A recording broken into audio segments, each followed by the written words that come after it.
la aprobación de la política de transformación digital en el país, hay que reconfigurarla, hay que retomarla y hay que trabajar de conjunto todos los roles de la industria en este tema. Yo me gusta iniciar con esta definición de transformación digital. Hay muchas, hay algunas incluso que en algunos puntos tienen algunas contradicciones.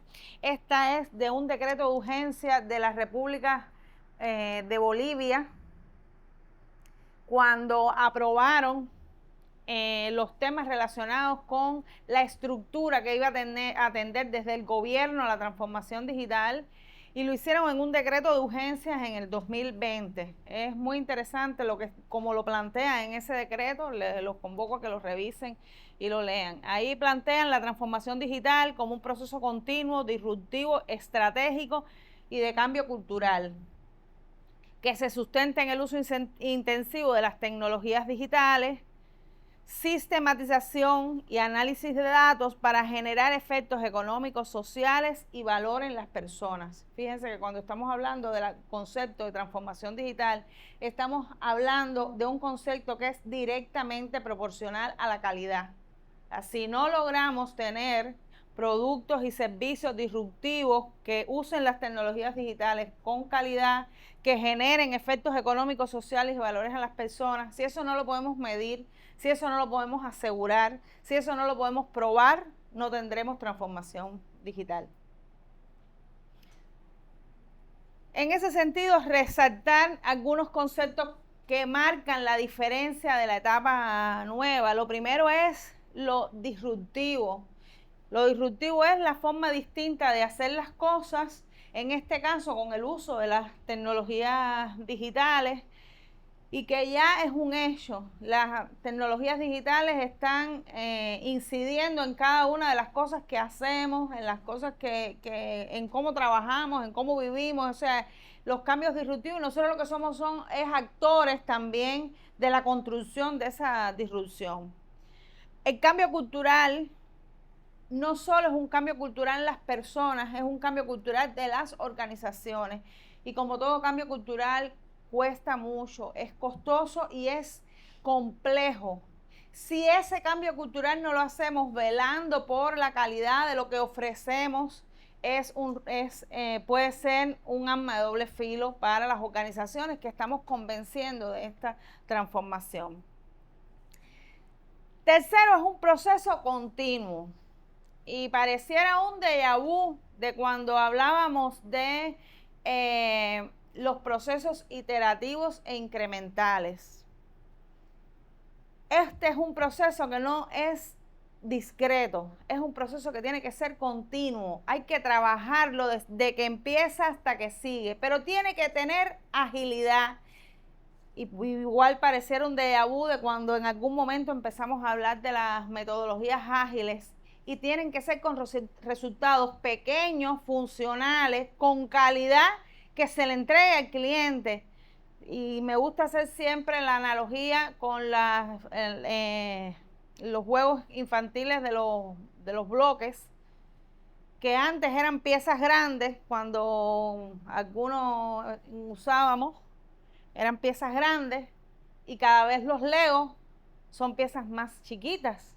Por lo tanto, construimos pequeñas soluciones usables poco a poco. Y con cada uno de los bloques que vamos construyendo, construimos la solución final. Esa es una característica de la transformación digital, es una característica a la que cada vez tenemos que ir más a la entrega de soluciones funcionales con calidad, pequeñas y rápidas. Ya no es la etapa de todo un proceso de documentación largo y eterno en el que le entregamos a los clientes muchas documentaciones que al final los cambios inciden en que ya no es esa la documentación, y empezamos a programar después de eso, y después a probar, y después, o sea, es un proceso continuo y ágil. Y por supuesto con el uso de las tecnologías digitales, si no, no es transformación digital. En el caso de Cuba tenemos la condición, primero, de que hay un impulso desde el gobierno para lograr que esa transformación digital sea equitativa, sea sostenible, sea integral. En el 2024 se aprobó la política de transformación digital con su agenda digital hasta el 2030 y se aprobó también la estrategia de inteligencia artificial. Eso es una fortaleza que tenemos en el país para trabajar en este tema. Y también una fortaleza es que tenemos, no todos lo valoramos en la justa medida, muchas soluciones propias que pueden dar y que pueden impactar positivamente en esa transformación digital. Esta agenda digital tiene 8 ejes. Hay un eje que es distinto, que no está en otras agendas digitales, que es el de contenidos digitales, pero por las características de Cuba decidimos que estuviera en el eje, en la agenda. Y en particular está el eje de gobierno digital. El eje de gobierno digital que tiene todo lo que en transformación digital significa una mejor gestión del gobierno, pero significa también un impacto en el ciudadano. Y no por gusto pongo la gráfica que asocio al eje de gobierno digital, que es que tenemos que lograr cada vez más que viajen los datos y no viajen los ciudadanos. Tenemos que lograr que la burocracia del gobierno sea cambiada a partir de la transformación digital que logremos con ese eje de gobierno. Tenemos que lograr que las filas y las colas interminables que hacen que el ciudadano no logre tener una satisfacción con el trámite o el servicio que está reclamando del gobierno, tenga también un impacto positivo en el ciudadano. Y hace algunos días el presidente nos decía, hasta que la transformación digital no llegue a la casa del cubano, no podemos hablar de que tenemos transformación digital. Ese reto no lo vamos a lograr si no encontramos la manera de que nuestras soluciones hablen, de que nuestras soluciones salgan del mito de la Torre de Babel, en la que no hay entendimiento entre las partes que conforman el proceso. Y cualquier proceso que agarremos lo encontramos, ya sea el de registro de las personas naturales, el de registrar una empresa, el de la educación, el de los títulos universitarios, el de la medicina. Encontramos procesos, soluciones estancas que no conversan entre ellas y que no logran, por lo tanto, ese impacto que queremos en la transformación digital. Y entonces, el primer mensaje es que no habrá transformación digital sin interoperabilidad, no solo en el eje de gobierno digital, en el resto de los ejes de economía digital, de ciberseguridad. No habrá transformación digital si no logramos acabar de dar el salto en la interoperabilidad. Lo que tendremos si no tenemos interoperabilidad es un conjunto fragmentado de soluciones que resuelven un problema puntual, pero que no inciden positivamente en el ciudadano, que es otra de los elementos distintivos de la transformación digital, que es poner el ciudadano en el centro.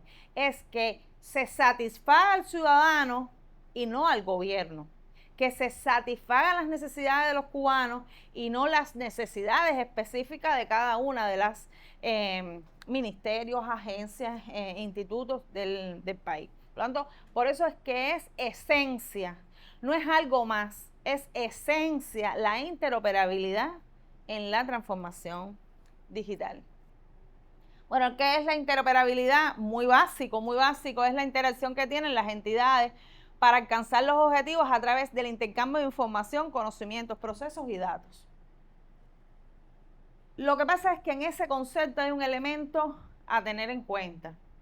La interoperabilidad no es la interacción que tienen las aplicaciones, es la interacción que tienen las entidades, es la interacción que tiene el registro civil con el registro con el Ministerio de Justicia, el Ministerio de Salud Pública. ¿A través de qué? Del sistema que registra los nacimientos y el sistema que registra los ciudadanos. Es el intercambio que tiene ¿quién? El Ministerio del Interior con el Ministerio de Justicia. ¿A través de qué? Del sistema que registra en el registro civil los ciudadanos y del registro que tiene el Ministerio del Interior de la identidad digital de las personas en Cuba. Es la relación entre ¿quién? Entre el Ministerio de Educación Superior y el Ministerio de Educación. ¿Para qué? Para tener una relación entre las aplicaciones que cuando se hace el examen de ingreso, tributa la información y se consume la información en el sistema de matrícula en cada una de las universidades. Por lo tanto, un elemento importante es que la interoperabilidad, y lo vamos a ver, no es solamente técnica.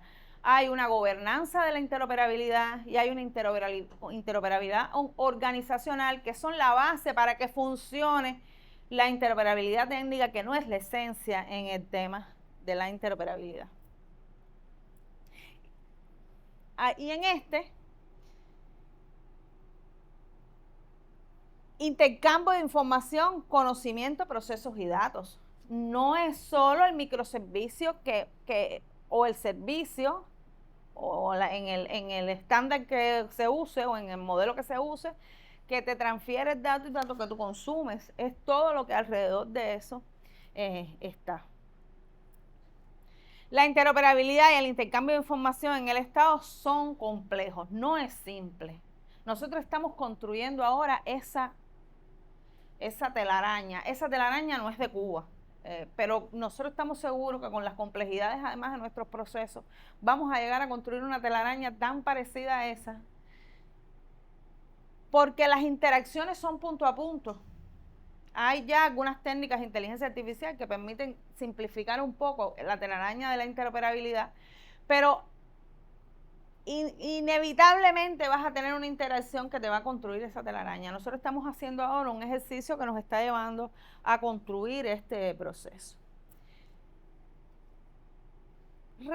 Redondeando lo que hemos dicho, ¿para qué la interoperabilidad? Primero, simplifica la relación del ciudadano, las empresas y las organizaciones con las instituciones del Estado.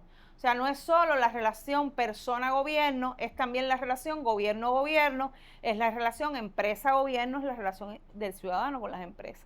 Potencia la cooperación entre las instituciones del Estado con el objetivo de resolver las necesidades de los ciudadanos, las empresas y las organizaciones.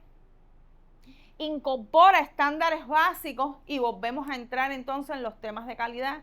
No se puede hacer interoperabilidad sin estándares, sin normas técnicas, sin respetar y validar que se cumplen esos estándares y esas normas técnicas de datos, de tecnologías, de comunicación en esa interacción que se logra entre las instituciones del Estado, y volvemos a recalcar que la interacción es entre las instituciones. Integra instituciones con independencia de su nivel de desarrollo tecnológico, y hay un principio en el esquema que estamos proponiendo en Cuba, es que es independiente de la tecnología que esté usando. O sea, si vamos a lograr una interoperabilidad entre una institución y otra para un proceso determinado, hay que utilizar los sistemas legados que tienen, no hay que cambiar lo que está habituado a hacer esa institución. Lo que hay es que normar cómo ofrece desde ese sistema legado el dato de forma automática y cómo lo consume quien necesita ese dato en un acuerdo entre las organizaciones. Potenciar la simplificación administrativa de los procesos en las instituciones, y entre ellas pensar en digital el proceso, para que cuando ya piensas en digital el proceso, la interoperabilidad es más natural. Reduce el costo, por supuesto, y el esfuerzo de las instituciones, del ciudadano, de las empresas.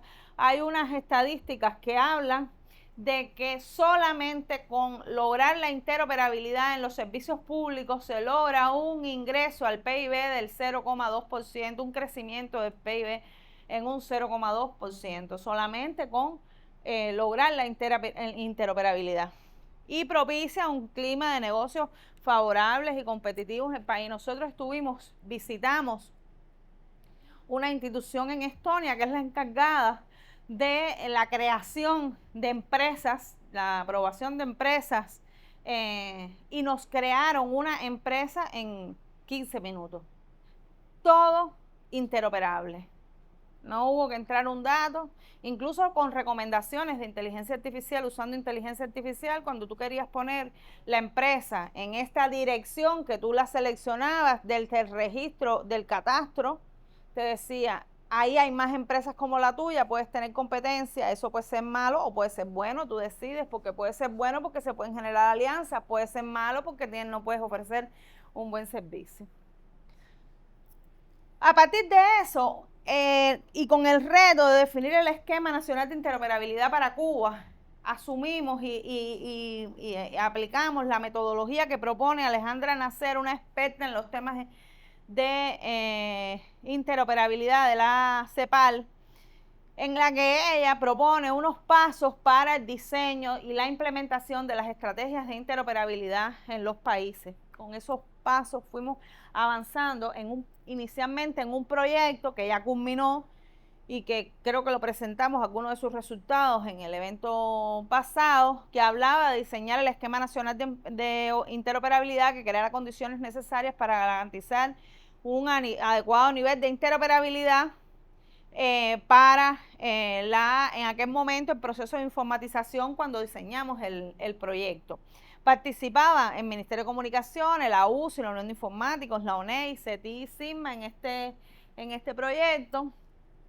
En la identificación, cuando hicimos todos los diagnósticos, un grupo de diagnóstico que hicimos en esta primera etapa, nos decía primero que era importante y que salía como un elemento básico la disponibilidad de catálogos con los servicios de interoperabilidad disponibles, las instancias de coordinación interinstitucionales y la estandarización de convenios para agilizar procesos, esas eran las que salían con mayor insistencia, las capacitaciones, ya después empezaban otro grupo de acciones que eran importantes hacer.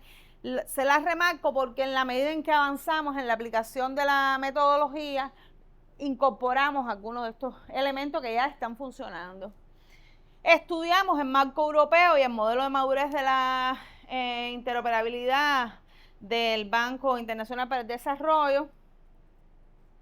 De cada una incorporamos, en el caso del modelo de interoperabilidad europeo, sus dimensiones de interoperabilidad, la normativa y legal, la organizacional, la semántica y la tecnológica. Logramos identificar más de 16 dimensiones, o sea, hay autores que llegan a proponer hasta 16 dimensiones, lo cual hace complejo el proceso, y así estuvimos identificando características.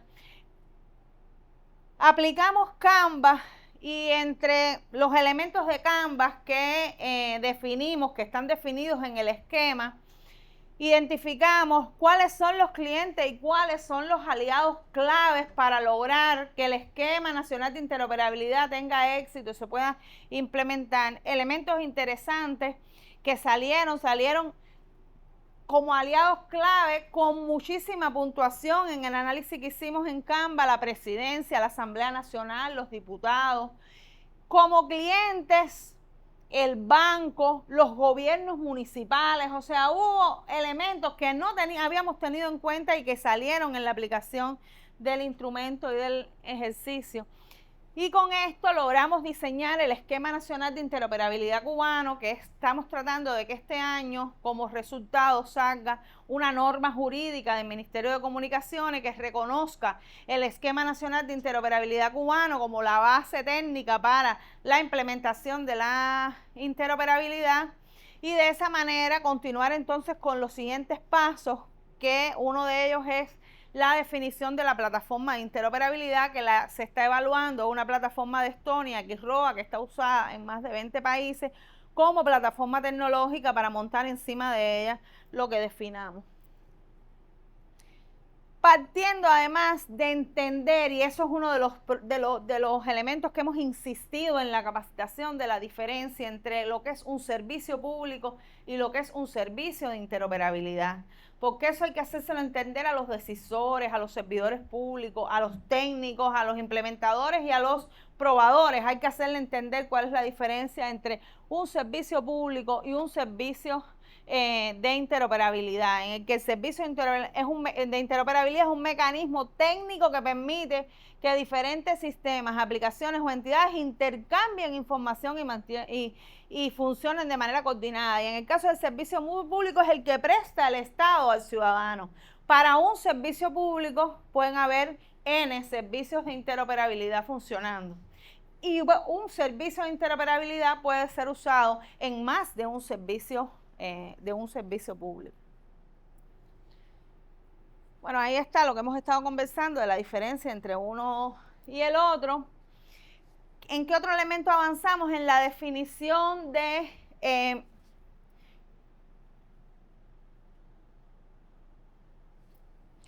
la disponibilidad del catálogo de servicios. Y para eso definimos un formato para montar cada uno de los servicios de interoperabilidad que pueden ser reutilizados y que tienen que estar disponibles, algunos públicos y la mayoría por contrato entre las organizaciones. Ya tenemos construido esas fichas para cada uno de los servicios de interoperabilidad y ya tenemos construido el catálogo de interoperabilidad, que igual debe tener un acceso público a partir de finales de año, principios del otro. Está ya en proceso de prueba. Yo creo que va a ser un impacto positivo en lo que estamos haciendo con las organizaciones y los servicios de cada una de las entidades. Esta es la estructura que le hemos dado. Esa ficha de cada uno de los servicios de interoperabilidad tiene diferentes datos. Como ven, tienen información técnica de seguridad, los contactos institucionales, y esto nos va a permitir construir la araña de interoperabilidad de los servicios de interoperabilidad que pusimos al principio, la araña nuestra. Ahora, para lograr esto, necesitamos contar con infraestructura de interoperabilidad y habilitadores de la interoperabilidad. Por supuesto, Internet, porque ese intercambio de datos que en algunos casos se hace sobre la red privada, pero hay otros que hay que hacerlo sobre la red pública y eso hay que definirlo. La identidad electrónica, que ya es un resultado que se tiene ya implementado, que se tiene en soberanía, que hay que legislar y que hay que incorporar como reconocida la identidad electrónica, pero es un paso tenerla ya en prueba y tenerla usándose en el servicio de soberanía. El intercambio de seguros de datos, que ya estamos haciendo una prueba piloto usando XROA. Contar con el catálogo de soluciones, ya contamos con el catálogo, contamos con algunos servicios montados en catálogo y estamos haciendo unas mesas de interoperabilidad que estamos trabajando en esas mesas agarrando un proceso. Les voy a poner un ejemplo. Empezamos con el proceso del registro civil y sentamos a los organismos responsables de cada uno de estos procesos. Ministerio de Justicia, Ministerio del Interior. Analizamos el proceso, el niño nace, se registra y vimos todos cuántos servicios de interoperabilidad están detrás de que esos sistemas que ahora mismo en algunos casos interactúan, en otros no, estén conectados. Y sale ahí la solución o el problema de que el niño se registra en el hospital. Es verdad que ya es un avance que el registrador está en el hospital, pero los datos no se consumen del registro de nacidos, del registro que tiene el Ministerio de Salud Pública del nacimiento de los niños. Entonces, la próxima mesa de interoperabilidad sentamos a quién, al Ministerio de Salud Pública, al Ministerio de Justicia, al Ministerio del Interior, para que ese flujo, ¿cuántos servicios de interoperabilidad tiene que ofrecer el Ministerio de Salud Pública para que consuma el Ministerio de Justicia ese dato de registro, para que no haya inconsistencia? Porque además pasa que hay inconsistencia entre un registro y otro. un registro es administrativo, el otro es un registro público, pero bueno, como quiera que sea, tienen que ser consistentes. O sea, esas mesas de interoperabilidad que estamos haciendo de forma continua nos está llevando a llenar ese catálogo de soluciones de interoperabilidad, que también va a generar una posibilidad de rehusar esos servicios de interoperabilidad. El sistema de direcciones, o sea, el catastro como registro público que soporta la transformación digital. Hay 3 registros que son pilotes de la transformación digital: el registro del ciudadano, el registro de las personas naturales, el registro de las personas jurídicas y el catastro. Ese es un tema que estamos trabajando. Ya a partir de este no lo tenemos todavía, pero estamos trabajando en eso. El registro de los registros base, de los que les estoy hablando, los portales que ofrecen servicios. Los servicios no todos van a estar en soberanía, o van a estar algunos en soberanía como ventanilla única, pero los portales de los organismos tienen que ofrecer los servicios. Bueno, la infraestructura de datos abierta, para lo que además tenemos que definir una legislación que permita la gestión de los datos abiertos. La infraestructura de datos espaciales para poder tener datos, capas de datos asociadas a ese catastro de las direcciones, pero de las empresas, pero de las escuelas, pero de los cines, pero de el sistema de seguridad informática que asegure que eso funcione bien, y la nube de gobierno que permita que esos accesos a esos datos se puedan hacer desde la nube, que no se dupliquen los datos, que se tenga una interacción directa desde la nube del gobierno. En ese sentido, entonces, es que hemos estado avanzando, hemos estado trabajando, y creo que vamos a poder tener a final de año ya algunos resultados en algunos de los procesos importantes. Todo esto, y es mi llamado, hay que probar los servicios de interoperabilidad. Tenemos que estar seguros de que ese servicio de interoperabilidad funciona bien, es eficiente, lo hace de la mejor manera posible. Ese proceso no lo tenemos. Ya hemos visto que además es un proceso complejo. Probar microservicios o probar servicios es un proceso que no es simple, es un proceso que lleva no solo infraestructura, sino procesos de prueba bien definidos, casos de prueba bien definidos, que son complejos, y que son complejos de diseñar y son complejos de automatizar. Pero hay que lograrlo porque va a significar muchos beneficios, que no voy a leer, lo tienen ahí, se quedan con la diapositiva, para el ciudadano, para todas las entidades que consumen los servicios, para quien gestiona desde el punto de vista nacional los temas de datos y de la transformación digital, y para todos los proveedores de datos en cada uno de estos procesos. Nosotros decimos siempre, y terminamos con esto, que lo importante es que se interopere. Da igual si el dato que estamos proveyendo lo llevamos en una carretilla, en una memoria flash, en un CD, lo importante es que se comparta el dato para que no haya duplicidad y no haya inconsistencia. Lo ideal es que se comparta desde aplicaciones y soluciones en cada uno de los puntos que interaccionan, pero eso no siempre se puede lograr. O sea, ese es el mensaje a transmitir. Por ahí vamos. Yo creo que es un reclamo a la comunidad de calidad de software, de pruebas de software, de que hay que trabajar en este tema, de que hay que definir indicadores de interoperabilidad, que hay que ver cómo se miden esos indicadores de interoperabilidad en cada uno de los procesos, y que hay que poder probar estos servicios para tener seguridad de que van a transmitir el dato de forma correcta y que va a ser consumido el dato de forma correcta. Y de igual manera, para su aseguramiento hay que trabajar en mejorar las normas técnicas, y hay que trabajar en mejorar las normas de gestión de este proceso. Muchas gracias.